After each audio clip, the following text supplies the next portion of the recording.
tata kelola tanah ini bisa diakhiri, mereformasi struktur, karena tidak selamanya ada struktur kepemilikan tanah yang timpang. Nah, reforma agraria utamanya dilahirkan untuk menuntaskan ketimpangan kepemilikan tanah. Nah, gitu. Nah, sekali lagi Omnibus Law ini atau Undang-Undang Cipta Kerja ini membuat judul atau subjudul reforma agraria, tetapi isinya bank tanah. Nah, sekali lagi intinya bank tanah itu mengurus soal tanah-tanah terlantar, dibuat dalam sebuah kelembagaan, badan bank tanah, dan dia akan mendistribusikan tanah dengan mudah. Itu sebenarnya. Nah, intinya atau spiritnya adalah mempermudah investasi sebenarnya, mempermudah bagaimana investasi bisa mendapatkan tanah. Kira-kira begitu. Oleh karena itu, kalaupun ini tetap ada, harus dicabut lah itu yang terkait reforma agraria di situ, supaya tetap saja urusan reforma agraria itu diatur oleh UUPA. Dan kemudian sudah ada beberapa peraturan turunan seperti Perpres 86 2018. Dan kemudian saat ini sedang digodok juga RUU Pertanahan gitu. Itu mau diapain itu? Itu udah lama itu, udah 3 tahun nggak disahkan itu.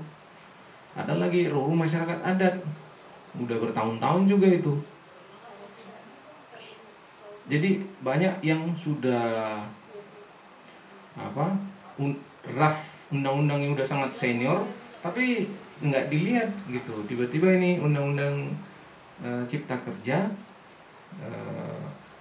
belum sampai setahun sudah disahkan. Prosesnya dilompatin gitu. Nggak ada konsultasi dengan berbagai pihak. Nggak jelas apanya naskah akademiknya dan lain sebagainya. Nah, ketidakjelasan ini semakin diperparah dengan disahkan tanpa draft final.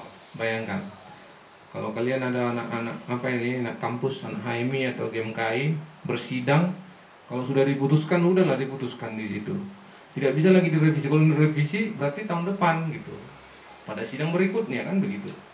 Misalnya rapat umum anggota HMI atau rapat umum anggota GMKI. Kalau kamu sudah ketok, kalau ada mengganggu keputusan itu biasanya berantem itu, pukul-pukulan kan.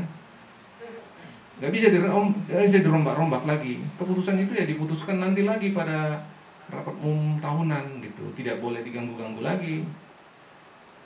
Itu nalar sederhananya bagaimana tata persidangan. Ya, itu kan urusannya tata persidangan. Bagaimana bersidang. Kalau kita udah ketuk, makanya ada martil di situ. Martil itu menunjukkan tidak, setelah diketok nggak bisa dicabut lagi. Gitu. Tok tok tok. Nah, ternyata mereka otak-atik gitu. Sampai sekarang nggak ada yang aslinya. Nggak ada. Ini karena rakyat juga nggak siap sebenarnya. Kalau rakyat siap ya udah revolusi barang ini. Cuman ya karena kita nggak siap, nggak ada revolusinya. Spontan saja ini barang. Bukan melemahkan teman-teman, tapi ya kenyataannya ini spontan ya, dan kemudian ditungkangin lagi. Ada lagi kepentingan politik yang aneh-aneh, dan sehingga ya seperti sekarang ini demonya musiman. Kita nggak tahu apakah ini berujung pada suatu proses mobilisasi dan konsolidasi gerakan penguatan rakyat yang jauh lebih terorganisir ke depan. Kalau itu arahnya bagus juga ada Omnibus Law ini, supaya rakyat terkonsolidasi, supaya mahasiswa terkonsolidasi, supaya muncul persatuan baru kan begitu. Kalau ini nggak ada, nggak sadar-sadar, nggak bangun-bangun. Nah, sekarang mungkin ya ini momentum untuk bangun. Karena apa? Selama ini masih agak samar-samar ya. Misalnya samar dengan undang-undang minerba, samar-samar dengan undang-undang air, samar. Ini tiba-tiba dibilang ini beneran nih barang. Nah, terjadi konsolidasi nasional, terjadi konsolidasi mahasiswa nasional, petani nasional, buruh nasional. Ya harapannya sih dengan lahirnya undang-undang ini ada suatu proses konsolidasi yang berujung pada bukan hancurnya Indonesia, tapi berujung pada semakin menguatnya demokrasi, semakin kuatnya masyarakat sipil, semakin kuatnya bergaining posisi dari Indonesia. Saya kira sebaiknya arahnya ke situ, Bung Berto. Udah lah ya. Oke, mungkin sebelum kita akhiri ya, karena udah beberapa jam juga, mungkin kita kasihlah teman-teman untuk menanggapi juga yang tanggapan terakhir lah dari teman-teman sebelum ditutup nanti. Mungkin ada lagi atau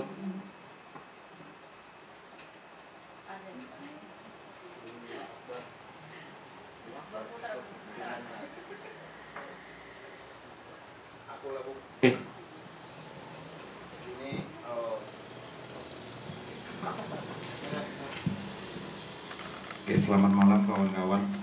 Perkenalkan, aku Martin dari Federasi Perjuangan Buruh Indonesia, Kesatuan Perjuangan Rakyat. Kebetulan kami juga tergabung di Akumulasi Kemarahan Buruh dan Rakyat Bersumut, dan kebetulan juga aku salah satu anggota di tim kajian Akbar Sumut yang sudah beberapa kali kita melakukan perdiskusian untuk membedah Omnibus Law Cipta Kerja. Tapi intinya bukan di situ sih.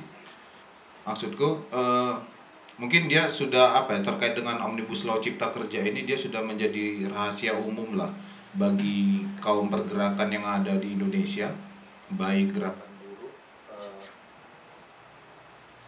gerakan buruh, tani, mahasiswa, dan sektor-sektor rakyat yang lain, bahwa memang Omnibus Law Cipta Kerja ini adalah ancaman yang serius bagi rakyat Indonesia. Nah, jadi dan dari pengalaman aksi besar-besaran semenjak tanggal 8 yang kita lihat sampai di tanggal 22 kemarin terakhir kita melakukan aksi ini, kan terjadi penurunan sangat drastis di gerakan rakyat, khususnya di Sumatera Utara. Walaupun di beberapa daerah itu ada yang mobilisasi untuk penolakan itu cenderung stabil. Tapi kalau kita lihat di Sumatera Utara, kan dari yang ribuan di tanggal 8 sampai di tanggal 22 Oktober itu hanya Akbar Sumut lah satu-satunya yang masih melakukan aksi penolakan Omnibus Law kan itu.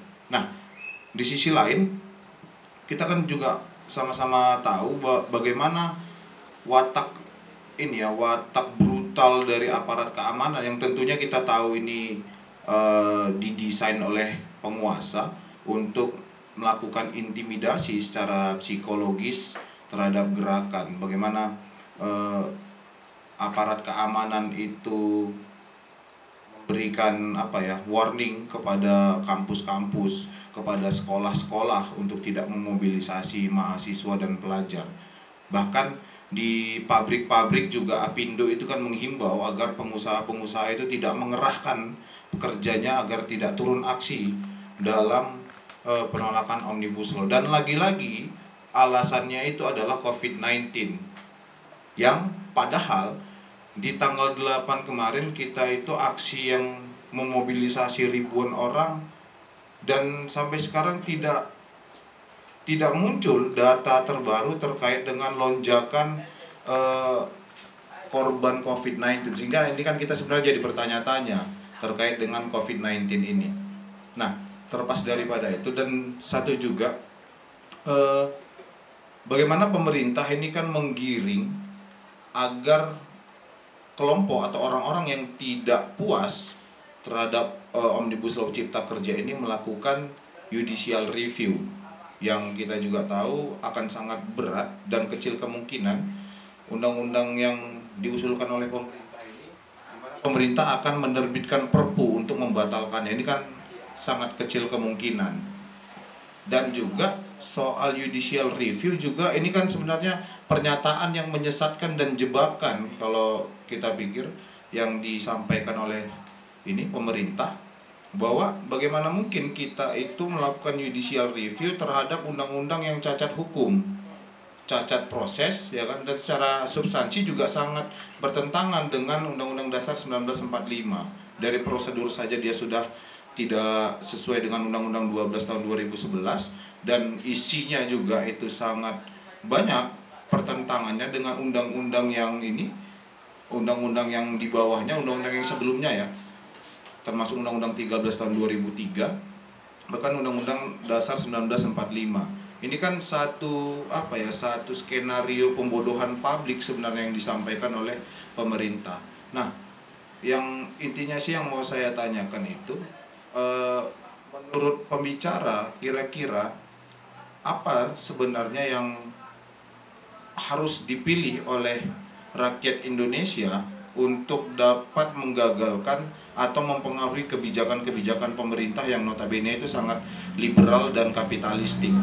Itu ya, kalau dalam keyakinan kami kan bahwa dengan melakukan aksi-aksi turun ke jalan itu kan pilihan yang paling mungkin untuk dilakukan di tengah itu tadi judicial review yang itu bukanlah sebenarnya sebuah pilihan. Soal mendesak perpu atau itu sebenarnya tinggal tergantung pemerintahnya mau mengeluarkan atau tidak kan itu. Apakah dia akan mendengarkan aspirasi rakyat, itu kan tergantung dia. Maka dia akan mengeluarkan perpu untuk membatalkan itu. Artinya kita juga tidak perlu meminta itu. Kan itu. Kalau dia memang mau membatalkan, dia tinggal keluarkan perpu kan itu. Jadi kita tidak perlu meneriakkan pemerintah harus mengeluarkan perpu seolah-olah kita mengemis-ngemis kepada pemerintah kan itu. Jadi kan yang jadi masalah sekarang kan bagaimana fragmentasi gerakan rakyat dalam penolakan Omnibus Law ini. Ada beberapa masalah, termasuk soal ada kelompok-kelompok yang disponsori oleh orang-orang yang berkepentingan, sementara satu sisi ada juga kelompok-kelompok yang memang dia berjalan lurus tapi dia memiliki kekuatan yang kecil. Ini kan sangat disayangkan sebenarnya fragmentasi gerakan rakyat dalam menolak kebijakan-kebijakan pemerintah ini kan itu. Nah, menurut pembicara kira-kira apa langkah yang paling mungkin untuk kita pilih bersama dalam penolakan Omnibus Law Cipta Kerja ini kan. Sementara kan